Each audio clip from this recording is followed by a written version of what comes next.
మోదీతో సీఎం భేటీ, రైల్వే మంత్రి అశ్విని వైష్ణవ్తో కూడా రేపు అమిత్ షా, నిర్మలా గడ్కరీలతో రైల్వే జోన్ విశాఖ ఉక్కు వరద సాయం మీద చర్చ అన్నటువంటి వార్తని హైలైట్ చేశారు. లేకపోతే జై హో బీసీ అంటూ బీసీల స్థితిగతులపై అత్యున్నత సర్వే, ప్రముఖ సంస్థలకు బాధ్యతలు, 139 కులాల వారిపై సంపూర్ణ అధ్యయనం, ఎవరికి ఏం అవసరమో గుర్తించే ప్రక్రియ, మళ్లీ కేంద్రం నుంచి NBCFDC రుణం, బీసీల అత్యున్నతికి పకడ్బందీ ప్రణాళికలు, ఏటా 3 లక్షల మందికి స్వయం ఉపాధి లక్ష్యం అన్నటువంటి వార్తని హైలైట్ చేశారు.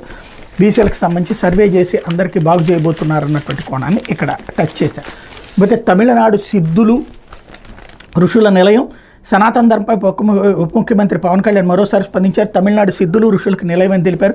భక్తి, సంస్కృతి, సంప్రదాయాలకు నిలవగా వివరణిస్తూ ఆదివారం సోషల్ మీడియాలో పోస్ట్ చేశారు. తన తండ్రి స్వామి రామకృష్ణ పరమహంస శారదాదేవి స్వామి వివేకానందలకు భక్తుడని 1980-90లో ఆయన చెన్నైలోని సందోంలో మహావతార్ బాబాజీ ఆశ్రమాన్ని సందర్శించేవారని, తిరువన్నామలైలోని యోగి రామ సూరత్ కుమార్ని సేవిస్తుండేవారని పేర్కొన్నారు. తమిళనాడు ఉప ముఖ్యమంత్రి ఉదయనిధి స్టాలిన్ పేరెత్తకుండా పవన్ ఈ నెల 3న తిరుపతిలో సనాతన ధర్మాన్ని తుడిచిపెట్టాలనుకునేవారు తుడిచిపెట్టుకుపోతారని ప్రకటించారు. దీన్ని శుక్రవారం ఉదయనిధి వద్ద ప్రస్తావిస్తే వేచి చూద్దామని ఆయన వ్యాఖ్యానించారు. దీని మీద పవన్ తాజాగా పై విధంగా స్పందించారన్నటువంటి వార్తని హైలైట్ చేశారు.